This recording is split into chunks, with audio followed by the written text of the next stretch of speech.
Hello, you are tuning into Sis Let's Talk Leadership, and I am Kristi Burns. And I'm Meliza Walsh. And this is where we unmask the myths. And we own the journey. Yes, and so today we have a very, I want to say it's pretty deep, right? A very deep topic that we want to kind of dive into. I think that as leaders, all of us have kind of dealt with this to some degree, but in reference to like conversations and discussions about it, we kind of like shy away from it. So as our tagline says, we're unmasking the myths and owning the journey. This is something that we definitely want to unmask a little bit deeper. And that is triggered or transformed, getting even or getting better. And so if you listen to our last episode, we spoke about self-awareness, self-reflection. We've even had other episodes where we were speaking on trigger versus train, where we had Katie Burr as one of our guests. And so today we're just kind of literally just branching off of that and speaking about revenge. How does that work? What does that look like for you in leadership? And what do you do? Because there's a human reaction and there is a right reaction. And our human response tends to take us down the wrong road. We'll put it that way. So at some point, we have definitely all been triggered. We've all been probably like disrespected, overlooked, misunderstood. But in those moments, I feel like something rises up in you and you have this urge to like get even or to prove a point or to even like match energy. So I think that the question for me, or that I at least ask myself, like, am I going to react? And this is in my most recent years of like leadership, or am I going to transform? What am I going to do?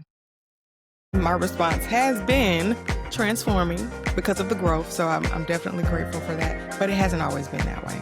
And so, I mean, Meliza, how about you? Like, what are you thinking about, like just revenge and leadership? And I mean, because we've all dealt with it. So I think it's, this is such a great topic because it's so real. Like, how many times have you showed up in your professional life and you have felt that betrayal, you have felt that letdown, or more importantly, to me, betrayal is kind of what leads to that sense of revenge, right? Like, you need to feel like you have been betrayed. And Yeah. then I had shared with you that a couple weeks ago, my husband and I attended this like kind of like a couples retreat. And one of the exercises they had us do was like, they gave us 3 words and they're like, which one do you identify with? I chose betrayed. I Yeah. was like, I've felt betrayed. Like when the leader went on to explain what betrayed meant, like people have let you down, people have not followed through on things, but it was all in the bucket of you have been let down, and that was classified as betrayed. I was like, oh man, that is totally how like I have felt in the past, or how sometimes I still feel, because it's, even though we have growth and development, it doesn't mean that you completely stop feeling that. It's just the way you handle it is different. But anyway, so the betrayal then was linked to a second word. This is like, what does betrayal make you feel? And it was like, betrayal makes you feel angry. And I was like, my gosh, like this woman knows exactly how I feel. And I don't know who she talked to, but I'm feeling a little too exposed at the moment. Yeah. So then she's like, okay, so, you feel betrayal. So then inadvertently you feel angry. Yeah. And then it talks about like, well, then what is important to you? And one of the things that she was saying that was really important was communication, connection, and because those 2 things then would lead to, you won't feel betrayed if you feel like there's communication between you and whoever else, or you won't feel betrayed if there's a connection between you and whoever else. Like, for example, you and I, we're very good friends. We've gotten to know each other. We've gotten to build a really great connection. So there's times where I might say something or I might do something and your reaction isn't feeling betrayed. Your reaction's like, okay, well, I'm happy for her. And you're feeling like 2 feelings at the same time. So that it feels very different because we have a connection. We know each other. We support each other. So you're still you're celebrating, right? Those individuals. That's not revenge. I don't want people to get confused. I think revenge is when you don't have those relationships with people and people have decided in their mind, in their narrative, that you are the bad guy. And, when there's like, okay, well, you didn't give me what I wanted. So now I'm moving away. I feel like you let me down. So now, because you let me down, I'm going to get revenge. So silly example, someone requests PTO because you already approved all the PTO that you can approve for that day. then the person's like, "Fine, don't approve my PTO. I'm just gonna call out." Mm, Or, sometimes you need help, like in the clinical space, and you call a friend and they're like, "Hey, I can't come right now." Then you go to the break room and you find them there chilling. So then you're like, next time they call me, see if I'll help them. Then the next time they call you and you're like, nope, I'm not available. Meanwhile, you are available. So I think it mhm, depends for me of how that manifests itself. As I've gotten older, I learned in a very painful way that trying to get revenge on people was only hurting me. it's So definitely hurting you. yeah, like, that's how I feel about it is like, it's only hurting me. Like, why do I need to get back at someone? Like, I understand, like, if I felt hurt, if I felt anger, but why does that inadvertently mean that I have to cause that back on that person? Why Mhm, not choose space between us? And that could also be kind of considered a sort of revenge depending on who you ask, like choosing to walk away from a relationship, from a friendship, from a job, from a mhm, career path. Um, it's to me that's the level of growth that I've experienced over time because I was just getting bitter and I was just sitting in this place of hurt.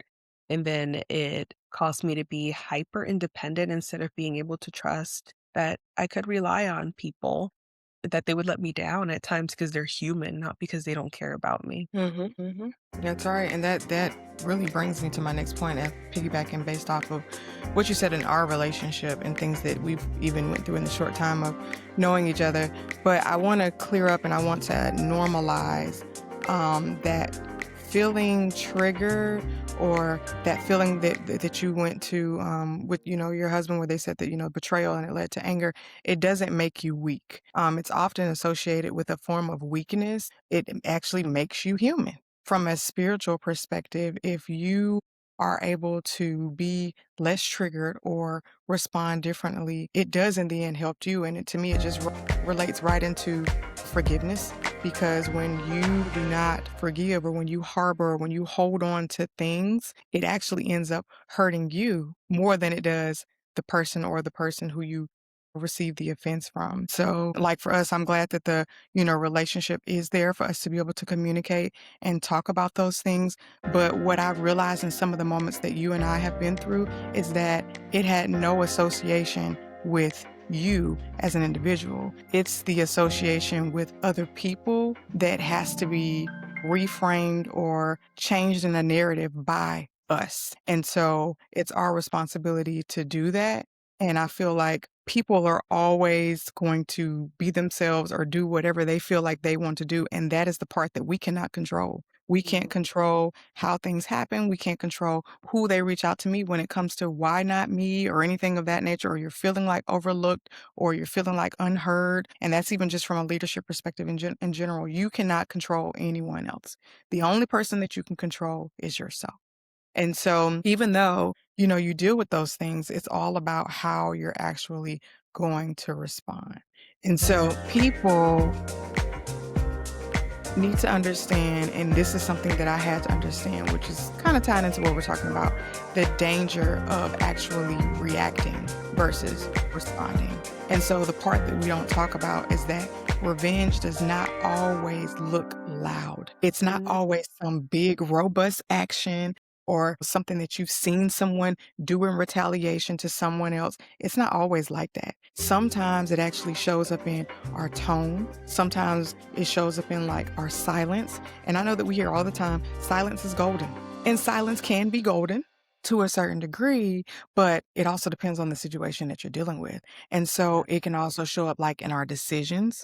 And for me, what that has looked like from a leadership perspective is people, or even myself, withholding support, even if it's unintentionally, because you're then holding on and harboring on to those feelings, or like you start to move different with people. You can't show up as your same self. So things don't look the same between those two individuals if you lack that foundational relationship that you talked about earlier, or like subtle like disengagement. So the person who used to speak up in the meetings all the time, but then they felt like they were overlooked, now all of a sudden they're silenced. And then it could look like leading with your ego instead of leading like with intention and being intent about what you do. And I know that Yeah. before, I think it was our last episode where we talked about ego and how there's two different ones, and both of them are there to protect you. Whether it's we can label it negative and positive. I think in the last episode we said dog and wolf. But the point is, they're both there to protect you. So depending on which one you feed the most will determine how you respond. And so, it's a scary feeling to know that, I don't know, like if you haven't changed, like what will I respond and what will I do and what will I say now? But Mhm. you can make sense of all these situations in your head, and you can actually be going off of facts and know that it is right. Know that you're right, rather, in the situation because you're going off of what you see, but that does not mean that you have to respond or react in a certain way, because it can cost you either your image, the character that you have, that people have seen, and it can cost you your leadership as well. And so I think that it's super important that we understand, like I said, that the way that we respond and how it determines how we move forward. So there's got to be a shift in there at some point. Yeah, you brought up a lot of great things. I kept like looking down to write things. Mhm. And I think I really want to start like where you talked about how we have to normalize that we are all going to feel triggered. Like none of us will ever get so healed that we don't feel internally triggered. I think Mhm. that the the amount that you quantify that feeling of trigger will change. Like I Mhm. feel like there are things where I'm like, yeah, that happens. And someone was sharing with me how they were like really frustrated with someone else and how much time this other person wasted doing something that they had already told them, you should just do this. And I'm like, but they didn't waste your time. They wasted their time. Mhm. Why are you so triggered by them wasting their time? It's not your time they're wasting. They're wasting their time. Let them be inefficient. Let them Mhm. learn. They have time on their hands right now. If they're going to waste time, it would be now. But I think it's normalizing that. I love that you said that triggers will still happen no matter what. So like Mhm. that's a great message to send out because I think some people think that I'm not healed because I feel triggered. Like I Mhm. still have this issue. I'm not ready. I'm not this. I'm not that because of whatever and all this other stuff. I also love that you share that it's not necessarily loud. It's like Mhm. microaggression, right? Like it's Mhm. small little things that some people be like, oh, no, that's in your mind. That's like when people are like, gaslighting you and they're saying, oh, no, Yeah. no, that's not that. But did I do that though? Or is that the way that you felt? And I'm like, Mhm. dude, you did do it. Like, you did do that Mhm. action. Granted, how I felt about it is my choice, Mhm. but that did happen type of thing. And then you talked about 2 really great things, which is, like, being on wanting revenge for others, like, if someone does something to you. But how about being on the other side of revenge when people want revenge on you? I will tell you, I have been in situations where people just really do not like me Mhm. and I truly don't know why. Like, I don't know what I have done to them, and I'm over here like, "What did I do other Mhm. than be me?" And then there's Mhm. this other part of it where it's like when the one person that has shared it with me, when they shared it with me, when it came down to is like at the and mind you, this individual, awesome person, but I was like, "I don't understand, like, what I have done for you to feel this strongly about me." Like, that Mhm. don't want me to succeed, like, that is not you're not and you don't need to be invested in my success. I hope that, that's not something that's at the forefront of your mind, but also, why are you doing these things to kind of, like, set up traps? And it came down to, like, well, it's just that, you come off unauthentic, and I was like, "Well, what do you mean?" They're like, "The way that you're acting." And I was like, "But has my personality, has my character, have my actions changed in the Yeah. period time that you have known me?" And it was quite some time at that point until I finally like grew the courage to ask, like, I just want to know. Like, if you still don't want to like me after this conversation, that's totally fine. I am just really curious. I want to know what I did because I don't understand. And the Mhm. response was like, you just seem unauthentic. And I was like, but in all the time that you have known me, have I changed? They're like, no. And I'm like, don't you think that if it was up front, I would have gotten exhausted? Mhm. 'Cause Mhm. that's a difference, right? Like, being Mhm. authentic and Mhm. then faking it is Mhm. it takes so much energy to fake something. Like, I Mhm. think about, when I'm in a certain environment and I know that I cannot be my normal social bubbly self. Mhm. I wanna say something and I wanna like, "Oh, that'd be such a great," like, "Oh, I wanna comment," and I'm like, "No, it's not the place." Mhm. So, have you been in those situations where, like, someone wanted revenge on you and you just don't understand where that is rooted from? Oh, yeah. Plenty of times. I could probably name 'em. I've had those conversations too, like, "Okay, well, what is it? I just wanna know kinda like, what did I do, or is there something that I done?" Because I definitely don't wanna imply that when I know that I haven't done anything, and some of the responses are not necessarily that you're not authentic, but, "You're stoic. I can just never read you." Well, what do you need to read me for? Like, what is it that you're seeking? What is it that you are looking for that I'm not providing, in a Yeah. sense? And so, yeah, I've definitely been in those situations, but I feel like over the years too, I've grown to understand that no matter where I am and what part of my journey I'm on, people are not going to like me, and you cannot please the masses. Like, I Yeah. literally dealt with, a situation maybe about 2 weeks ago where, in my mind, I had everything kinda laid out on how I was attempting to solve an issue from an operational standpoint, not even realizing that, okay, operationally, you're good to go, but culturally, it's not quite where you would like it to be. But the work goes beyond me. It's now, what is the team going to do in a certain portion of it? So, yes, to answer the question, I have dealt with that. Have I really gotten to the core of what that looks like? No, but have I allowed it to trigger me, maybe how it has in the past? No. And I've been told that, "You're so confident, you don't, care what people think, and, you aren't worried about, how people judge you and things of that nature." And the truth of the matter is, yeah, actually I do. But how I handle it now is completely different than how I handled it in the beginning of my leadership journey. And so that emotional intelligence, that self-awareness, and all of those things are actually what you're seeing right now are the things that I've worked on to get to this point by Yeah. making sure that I am more self-regulated, making sure that I am more sound-minded, and things of that nature. So one thing that I've found myself doing in shifting into either people wanting revenge on me or even me wanting to be triggered in a situation is I have to ask myself a question in the moment. And in the moment, what I'm trying to pull out of me is that, am I being triggered or am I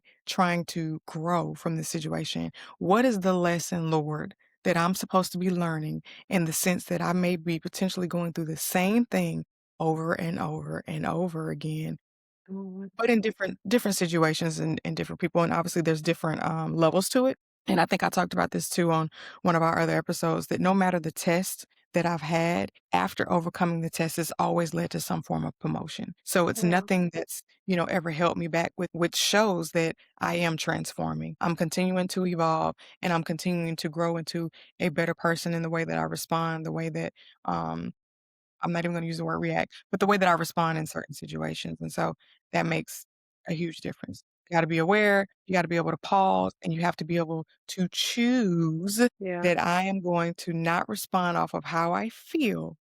I am going to respond based off of the situation and the facts themselves, because there are always probably going to be even more moments in my life, and it's nothing that I will ever show or vocalize or put out there. And it doesn't mean that I don't see it either, because I've also learned that just because I see something or something has been revealed to me, I don't always have to speak on it. I don't always have to let people know, I know what you did. I know what you said. I know you're trying to comfort me. I Right. know you don't want me to do it because X, Y, and Z, whatever the reason may be.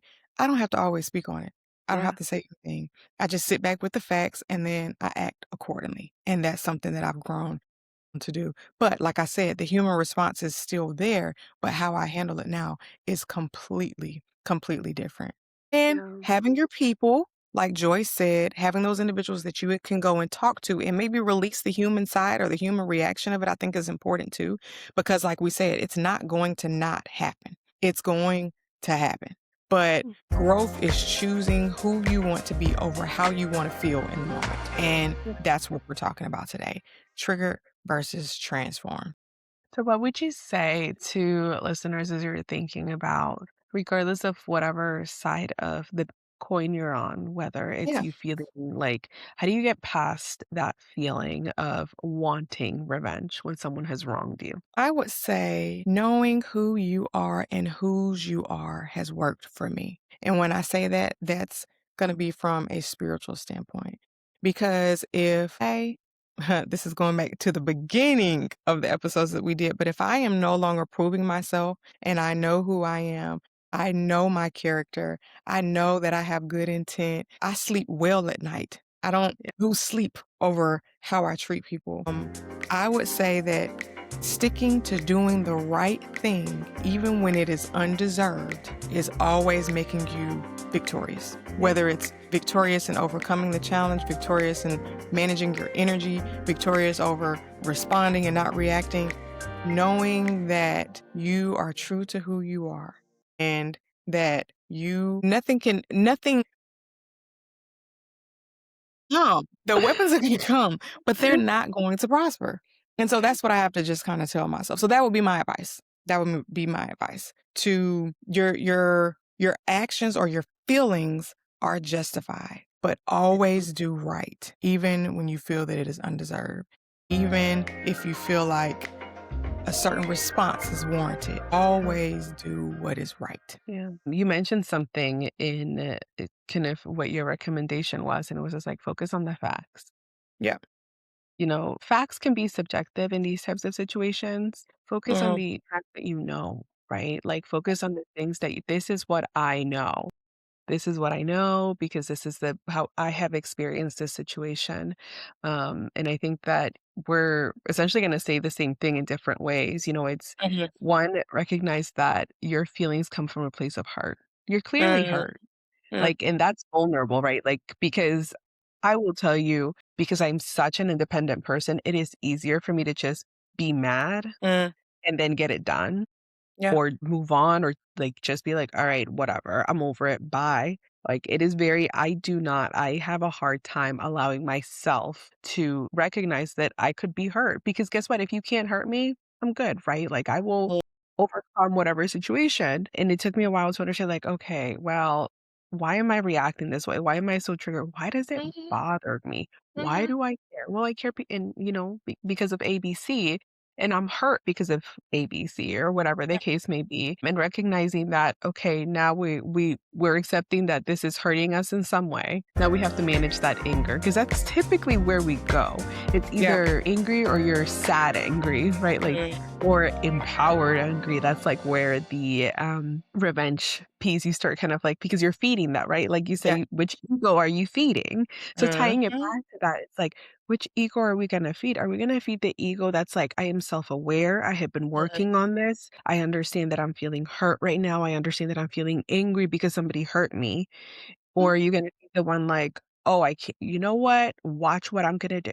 I'm gonna get back at them. They will never do this to me again. I'm mhm, gonna show them who they messed with," right? Those are the mhm, 2 different egos, tying it, mhm. back to that analogy of things. And then what I have learned, which I think has been really hard, is choosing to reclaim your power over that. Because when Yeah. you feel that sense of triggering that then leads to what leads to revenge is you're not reclaiming power. You're giving into that anger.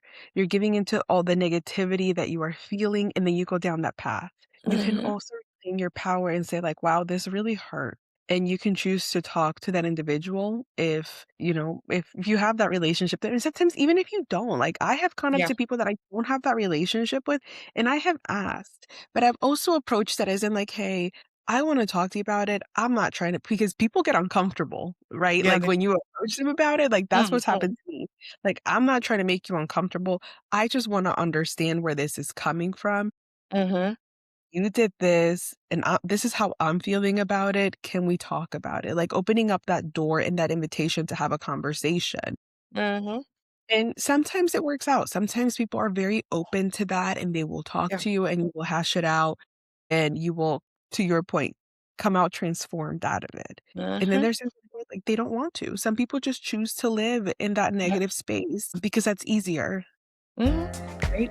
That's Path the of path of least resistance. It's resistance. so much Ah! easier. It's so much easier to just sit in the negativity, just sit in the anger. Yeah. But we've talked about emotions too, and I think that that's part of an emotion. Once you're able to like, name what it is, you can dive deeper into what you're feeling. The betrayal is the example you gave earlier that led to anger. Like, you have to Yeah. be able to, reshape those things and be intentional about it. And you have to be able to just know that you're in control. And Yeah. so I want to piggyback off of something you said really quick because you were talking about the emotional part behind it a little bit. But you can totally be justified in your feelings and still be wrong in your response. So I can go off of the facts, I can go off of what I know, I can go off of what I feel. And that does not mean that, like I said, you have to respond a certain Mhm. way. It doesn't give you permission to do it. What it does is it gives you permission to sit back, reflect, take a different approach than you would have taken before, and make a change and a difference in how you would respond. And that is what I've been being intentional about. And since I keep saying the word intentional, it keeps coming to me for the word that I've used for year 2026. I think we've talked about that as well. But for just in general, the word that I'm using for 2026, and that is unshaken. Every moment and everything of a situation that I have been through or experienced this year, even though we're just now in April, has had the ability to shake me, whether it's shaking my faith, whether it's shaking my foundation of what I know I am as a leader, whether it's shaking up my emotions, like it has had the ability to do that. And because I've kind of put it out there and manifested that I will not be shaken, here I am trying to be shaken up. So I have to be, I mean, it's real though, because, I mean, It is. the devil knows what we're working on just as well as the Lord. So I have to make sure that I do not let these things shake me, not taking the human side out of it, but just to make sure that, I'm responding different. And so that will be my another tidbit of advice for individuals as well. Figure out what works for you and stick to it, and just know that you can justify it. You can justify the human side all day. Everything can be there and all your ducks can line up in a row, but you still can respond in the wrong way. So be intentional about not doing that. And that's, what we just talked about, just to summarize it, is how do we overcome the feeling of wanting revenge on others because of Yeah, something that was done to us, right? And I feel like it's hard. it is. Also, this is gonna be crazy because this is what's hard for me, is practicing just acceptance. Accepting that there are people that it does not matter, even if you try to get revenge. Mhm. It's almost like they're untouchable, like, Yeah, nothing impacts them. nothing. And I remember, like, a very long time ago, I would envy people that were like that, like, "How do you just not care?" Like, what people have said to you, like, "Christy, you're so stoic, like, how do you not care?" But it turns out you do care. You just Mhm, handle it different, right? That's mhm, the difference. It's not that you stop caring, it's not that you don't have any feelings or emotions around it, it's you mhm, have chosen to handle it different. So then we'll talk about the other side of it is, like, how do you overcome people trying to get revenge on you? And what mhm. that looks like. How do you overcome that?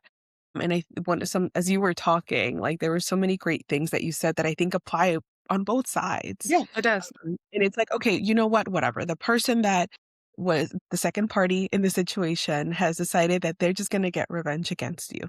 That this Mhm, is like, you just did them so wrong, they're gonna come after you. mhm. They just felt so strongly about what happened. This is what they've decided that they're gonna do. It's like on the receiving end, how do you handle that? And I think I would love to hear what you would say for something like that and what your recommendations are, and jotted some things down that I think is some of the things that our former guests have also talked about. Yeah, so you're asking how would I handle the fact that someone wanted to seek revenge against me? So you ever saw that Jennifer Hudson show where she asked the guy and he was sitting there? She was like, "You got such and such going on, you got this going on, you're dealing with that, and then you got X, Y, and Z." She was like, "How do you do it all? How do you handle it? What do you do in these situations?" And he crossed his legs and he said, "I don't. I don't." And when you asked me that, it made me think about that because that is something that is still in the works for me. But I think that some of the things that I've said on why I don't seek revenge on other people still applies to how I would handle someone trying to seek revenge on me, and that is pray for them. I Mm, cannot control. what people want to do against me, how they feel towards me if I know that I have not done anything towards them. So prayer is my ultimate go-to. I'm praying for you. I'm praying for whatever it is that you feel that it is removed. And then I'm also praying for me to remove anything that is unlike God. And then I'm making sure that I am being vocal in a sense, like some situations, and depending, like you said, on the relationship, you can have a conversation. So if I feel like a conversation is warranted, even though they're trying to seek revenge, then I'll have a conversation with them. But I don't have a true, just like, this is what you should do. This is how you should handle it. I think that you should just always remain right no matter what is coming against you, meaning that you always actionable wise. Do what is the right thing. Always protect the right thing. Stick to the facts when someone is trying to come against you, and then pray. And those are the things that have worked for me. And if I continue to find out that there's something else out there for me personally, then we'll talk about it on the next episode. But right now, that's what I'm doing. I think it's awesome because what I'm hearing you say is the way that you are handling, managing, navigating other people having this negative feeling of wanting revenge or acting on those feelings is Mhm. you're really solid in your values, right? Mhm. And as long as, and faith being a very strong one for both of us, Mhm. something that we've talked about that we have both brought up, like for me, my values, integrity, family, faith. Mhm. If it's not aligning with my integrity, then it's not for me. I Yeah. shouldn't act on. If it's going to impact my family negatively, it's not for me because I shouldn't have to Mhm. compromise my family for it. If it's going to compromise my faith, it's not for me. Like, and I Yeah. think it's that self-awareness and understanding that the more self-aware you become, the more you Mhm. know what your values are, the easier it is to make decisions because then you Mhm. you start there is nothing that I should be doing that compromises my core values because it's the Mhm. core of who I am. Mhm. So some of And the we all things have a that choice. yes, absolutely. We all have a choice. Yeah. And something that I think you might really appreciate and something that I think you mentioned and alluded to is breaking the cycles of retaliation, Mhm. right? Like that is the entire topic is not everything that triggers us requires a reaction. Nope. Like you can be triggered, you will be triggered because it is what it is, but you can Mhm. also choose to not respond in a way that is retaliation for something that someone has done to you. Yeah. You can be transformed. You can say like, okay, you know what? This happened to me. I am going to hunker down and I am going to prioritize my peace. I'm going to check and see if maybe my boundaries are not as firm as I thought that they were. Maybe Mhm. revisit how I'm handling my boundaries. Maybe I Yep. let a guard down that I shouldn't have. Maybe I made a comment that I should not have made. Maybe I made a joke that I shouldn't have made that Mhm. didn't land in a way that I intended for it to. Maybe I Yeah. need to scale back, because sometimes what disturbs our peace is compromising our boundaries. Mhm. And then in the famous words of Katie Burr, is we need to really hone in on emotional regulation. Yeah. And sometimes we borrow that from someone. I Mhm. can remember many a times that I have called you to be like, "Hey, this is what's happening to me, and I'm very frustrated by it." Mhm. In borrowing your regulation because you're not in the thick of it, and you're just like, "Well, yeah, that's messed up," and you talk me through it, you pray me through it, Mhm. and at the end of the conversation, I just do not feel the same way. Sometimes emotional regulation starts internally, but sometimes you need to phone a friend to Yeah. get some. Yeah. Um, Man, we always land on this. Everybody needs a leadership buddy. You do. You need your person. Joyce, we thank you Thank you. for reminding us of that in the beginning. But yeah, everything always ties back to self-regulations, emotions, and knowing how to respond versus react. I will be probably, I think it's like 3 weeks away now. I will be speaking at a symposium, and my topic is calm is contagious, leading humans in a triggered world. And what I'm going to be speaking on is I was having a conversation one day, and I can't really remember what it was about, but I had said, "Oh, I'm not worried about that because I'm the life of the party." And I thought about it, and I was like, I'm going to put everybody in the space of remembering a time where you were younger and you went to a party, right?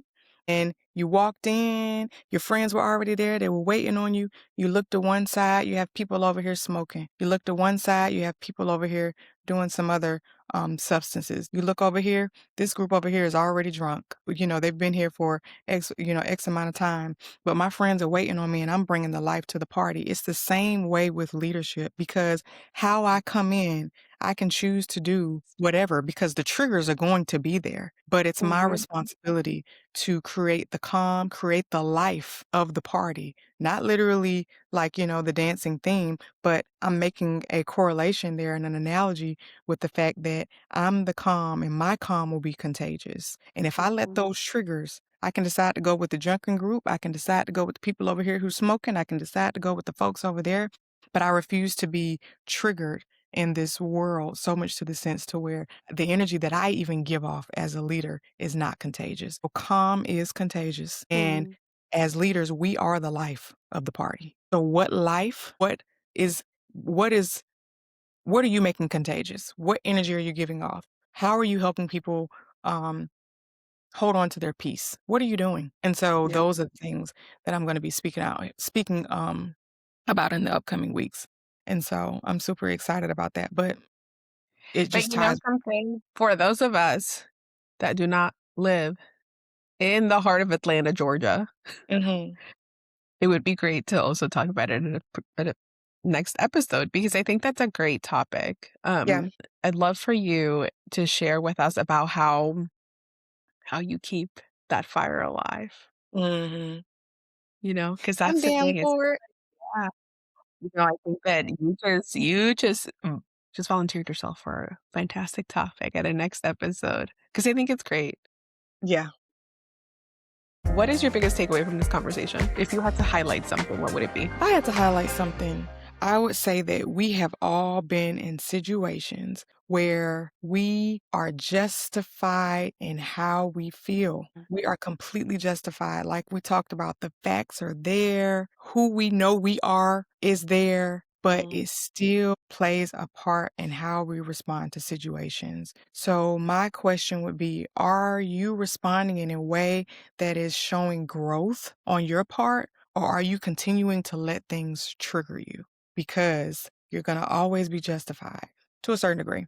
Stick to the facts. But Yeah. what are you doing that is showing growth and you evolving as a person? Because these things can be applied professionally and personally. What are you doing? And are you being shaken? Can you change something up to be intentional? What are you doing? That's my takeaway. And that's the question that I have for our listeners today.